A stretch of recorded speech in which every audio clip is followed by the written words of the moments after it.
Welcome to the debate. Today we are diving into one of the most compelling and frankly terrifying documents from the ancient world, the collection of funerary texts we call the Egyptian Book of the Dead. And specifically, we're looking at its ultimate promise to the deceased, which is this ability to achieve coming forth by day. But how they get there, well, that's really where the disagreement begins. Exactly. And that forces us to grapple with a pretty fundamental question. Is triumph over death something achieved through literal, concrete actions? The perfect preservation of the body, the precise recitation of spells, where the stakes are gruesome and absolute. Or conversely, does the real, enduring power lie somewhere else entirely? Maybe in a more fluid, theological idea, a conceptual survival that's asserted through the text itself, something that could survive even if the physical rituals weren't perfect. I'm going to argue that these texts demand a literal reading, that the mystical power of these rites was absolutely necessary because the alternative wasn't just failure. It was horrifying, total destruction. And I'll be coming at this from a different way. I think if you look at the history of the text itself, the scholarly evidence shows so much instability that the real power has to be in the conceptual framework, in the theology that allowed a person's spirit to endure, even when the rites themselves failed. Look, the entire message of the Book of the Dead is driven by a very visceral fear.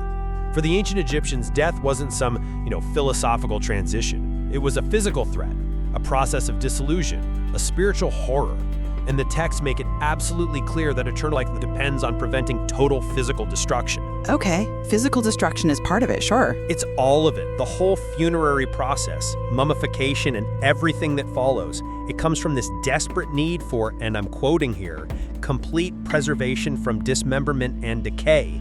And why? Because the destruction of the body implies the destruction of the whole individual. This isn't a metaphor. It's a biological mandate that's been turned into a spiritual crisis. And the stakes are graphically high. Just look at chapter 163. It is an explicit plea for protection from devourers of souls and salvation from the most repulsive process you can imagine, putrefaction. The text spells it out, the flesh turning into a fetid liquid, the body dissolving into multitude of worms. This fear, the fear of becoming a putrid liquid mess, that is what drives the whole thing. It's the terror of the second death, which they talk about in chapter 44. It's everywhere in the text, and it validates the absolute urgency of every single, precise, physical rite. The words of power, the hakau, are powerful because they are divine commands that stop this grotesque biological process in its tracks. I see why you think that. And it's a compelling argument based on, the stated theology. But let me give you a different perspective. It completely sidesteps the practical reality of how these things were done. If precision and physical preservation were the absolute #1 requirement for eternity, then the thing that records those rituals, the text itself, it should be stable, rock solid. Yet what we find in the sources is profound instability. Well, a text can be copied imperfectly over time, but the original intent... But I come at it from a different way. We have to look at the history of how the text was transmitted. If the priests, the custodians of this ritual, couldn't even maintain the text's fidelity from one generation to the next, how can you claim that its effectiveness relies on the literal precision of a fleeting physical act? We know, for instance, that a complete revision was made under the Sayyid kings by men to whom the book was hardly intelligible. I mean, think about that. The very priests charged with guaranteeing eternal life were performing rites they barely understood themselves. But they knew the power was there. Did they? We see evidence of textual corruption all over the place. Foundational chapters, like chapter 3, are described as being extremely corrupt.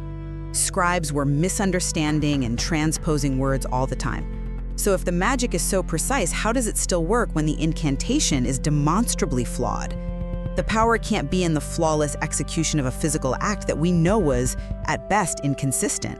It must reside in the enduring conceptual framework, in the idea of identity transformation, of becoming like the gods, where the conceptual self survives all of these material shortcomings. Okay. Let's unpack that. This idea of material reality versus a theological concept. I'm arguing that the intent behind all these instructions is ghastly, it's concrete, it's physical. The deceased's entire journey is about reversing physical decomposition. These ritual instructions are not gentle suggestions. They are acts of concrete reconstruction. Chapter 178, it details the chapter of raising the body, of giving it eyes, of making it possess ears, of fixing its head, of putting it on its base. The very fact that the text has to explicitly command the reassembly of body parts is direct proof that the Egyptians believed the body could and would be literally dismembered, lost, or consumed. The deceased needs saving from becoming a multitude of worms so that they can do whatsoever things are done upon earth. That's from chapter 110. If the physical restoration is just a metaphor, why the meticulous, obsessive focus on the physical container? It has to be literal, because without the preserved flesh, there's no sahu, there is no vessel for the eternal spirit to return to. I agree that the text describes restoration, but I think we should shift our focus from what is restored to how it's restored. The reconstruction you're talking about, it's profoundly theological. It's not just surgical or biological. I mean, when you cite the fixing of the limbs, you're ignoring the mechanism that actually empowers that reconstruction. Chapter 42 explains it very clearly. Every limb is assimilated to a different deity. But that assimilation needs a body. The power comes from identifying the body part with the god, with a divine entity. That's what grants the deceased this Osirian nature that can triumph over decay. The efficacy is in the divine investiture, the conceptual naming of the parts, not just in the mummification technique. Even the amulets in the grave, they get their protective power from this idea of conceptual permanence. The Nesham column in chapter 160, it's effective because it's made of green feldspar, which the text says cannot be crushed. That is symbolism of an idea that's stronger than the material itself. It's a metaphorical shield of divinity. But that identification is completely useless without a proper, functional recipient. The sahu, the physical, mummified person. That investiture is crucial, as the notes for chapter 78 say. And even more importantly, the deceased's ability to act in the afterlife is tied directly to the potent physical utterance, the hakau. In chapter 30b, the deceased says, "My mouth determineth my word of power." This is an active verbal command, a binding form of magic. It is not some passive theological idea. If putrefaction liquefies the flesh and destroys the mouth, that destiny cannot be commanded. The functionality of the mouth is directly tied to the hakau's power. You're really stressing the need for precise ritual utterance. But that's where we hit an impasse. If the power of hakau is so absolute, so precise, how do you square that with the demonstrably subjective and corrupted nature of the language over thousands of years? I think you're confusing human error with divine power. Am I? Even the priests and scribes of ancient Egypt struggled. This led to enormous difficulty in translating phrases and the recognition that a lot of the obscure language comes from just simple mythological allusions. The very words that define success are ambiguous. I mean, think about the variants where simple words like tes and hu are interpreted differently, sometimes as rising, other times as resurrection. If the core concept of the deceased emergence is linguistically subjective, then your whole idea that the words of power get their potency from absolute fixed precision is, well, it's fundamentally undermined by the textual evidence itself. The text proves that the interpretation of the concept was more durable than the precision of the utterance. Well, I see why you think that, but let me give you a different perspective. That argument doesn't account for the nature of sacred knowledge. The inherent difficulty and obscurity don't negate the power of the original concept.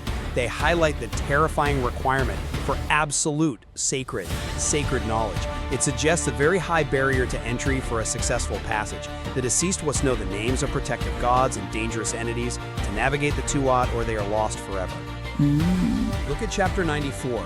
The deceased prays for a palette and an inkstand to purify the tunnel which is in Suto, darkness. This is active, protective magic granted by divine writing tools. The precise knowledge of names is a tangible form of protection.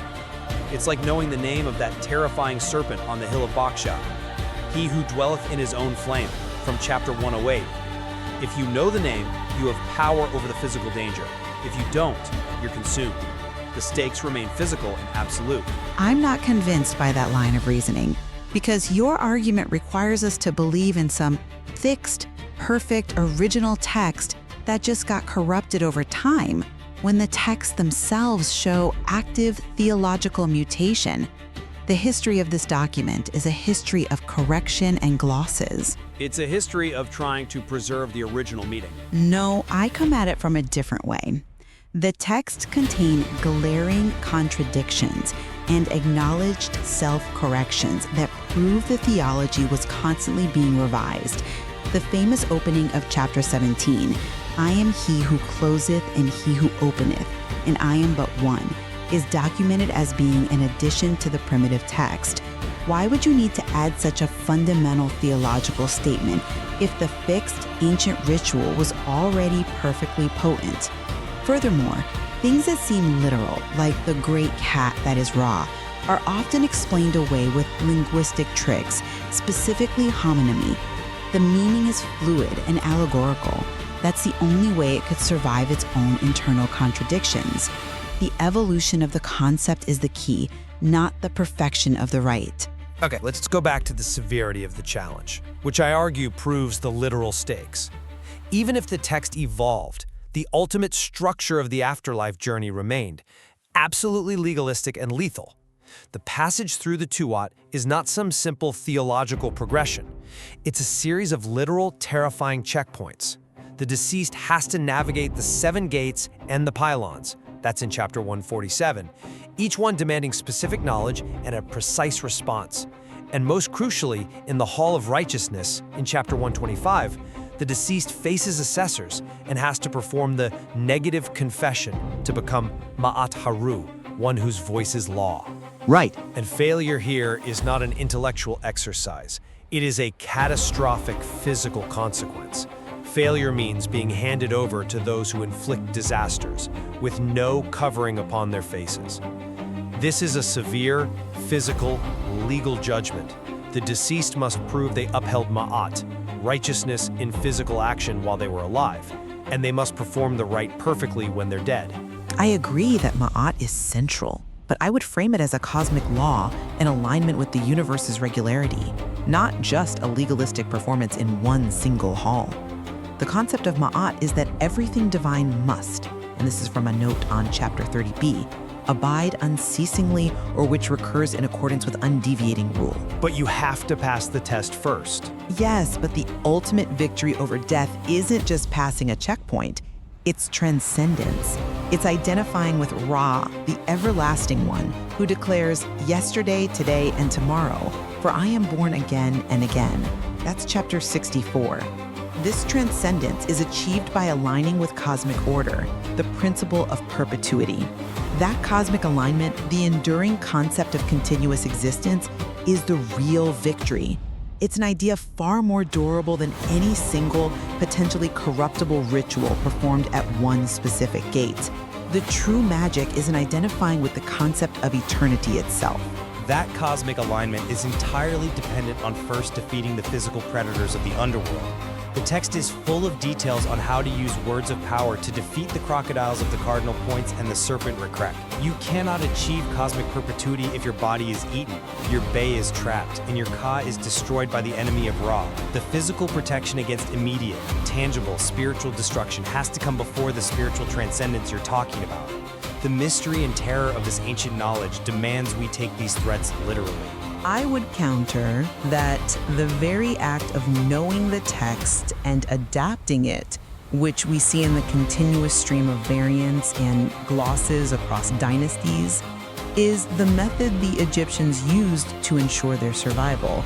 The intellectual struggle to define and clarify these underlying concepts of identity transformation and cosmic order, well, that proved that the conceptual mechanism for survival was stronger and more resilient than the fleeting physical perfection of a single ritual. I think the true triumph, demonstrated by 2,000 years of textual evolution, is the perpetuity of the idea, which could be continuously redefined to meet new theological demands. In the end, the detailed instructions, the horrific dangers of the Tuat, and this relentless emphasis on preserving flesh and bones all confirm that the stakes of the afterlife were literal and profoundly physical. Eternal life depended on conquering physical decay through divine intervention, which was achieved by precise ritual knowledge. When we look at this material, I think we have to consider the limitations of our modern perspectives in explaining the profound mystery and terror contained within that original sacred belief system. I believe the sheer horror articulated in these chapters demands that we take the physical dimension seriously. And I have to reiterate that the historical evidence of textual corruption, the intellectual struggle over theological definition, I'm talking about the glosses, the allegories, all of it, suggests the primary mechanism for survival was an enduring philosophical identity with the gods and the cosmic concept of Ma'at. This conceptual framework demonstrably outlived the possibility of any individual, literal spell remaining perfectly effective across the centuries this material covers. The true triumph of the Egyptian funerary cult is the perpetuity of the idea, not the preservation of the corpse. It is a phenomenal body of work, and it forces us to confront whether historical mysticism relies on unwavering, literal adherence or on fluid, intellectual adaptation for its power. Absolutely. The unresolved question of literalism versus this conceptual evolution is precisely what makes the Book of the Dead so perpetually fascinating. And we want to invite all of you listening to explore this material for yourselves. Tell us what you think in the comments. Which mechanism do you believe ultimately guaranteed eternal life? The precise physical rite or the enduring conceptual idea? Let us know, and be sure to subscribe and tell us what other mysteries you want to hear us debate.